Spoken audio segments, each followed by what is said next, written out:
સુરતના કાપોદ્રા વિસ્તારમાં ગેસ રિફિલિંગનો ગેરકાયદે વેપલો પકડાયા બાદ અમરોલી પોલીસે પણ છાપરાભાઠા વિસ્તારમાં જોખમી રીતે ગેસ રિફિલિંગ કરનારા તત્વો સામે એક્શન લીધા। શહેરમાં ગેરકાયદે અને જોખમી રીતે ગેસ રિફિલિંગનો વેપલો બે રોકટોક ધમધમી રહ્યો છે।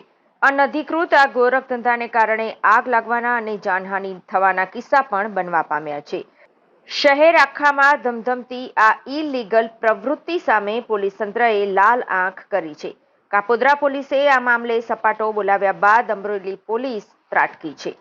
પીઆઈ વનારના માર્ગદર્શન હેઠળ પોલીસ કર્મીઓએ બાતમીના આધારે છાપરાભાઠા રોડ પર વાડીનાથ સોસાયટીના ગેટ બહાર બે અલગ અલગ દુકાનોમાં દરોડા પાડ્યા હતા।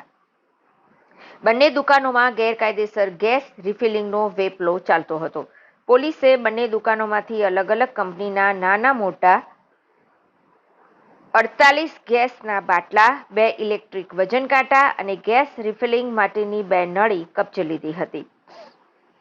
અમરોલી પોલીસે આ મામલે બે અલગ અલગ ગુના નોંધી કુશલ ભરવપ્રસાદ ગુપ્તા અને સગીરને અટકાયતમાં લીધો હતો।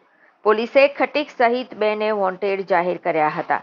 અમરોલી પોલીસ દ્વારા ચાલી રહ્યા છે તેને લઈને પણ તપાસ કરવામાં આવી રહી છે।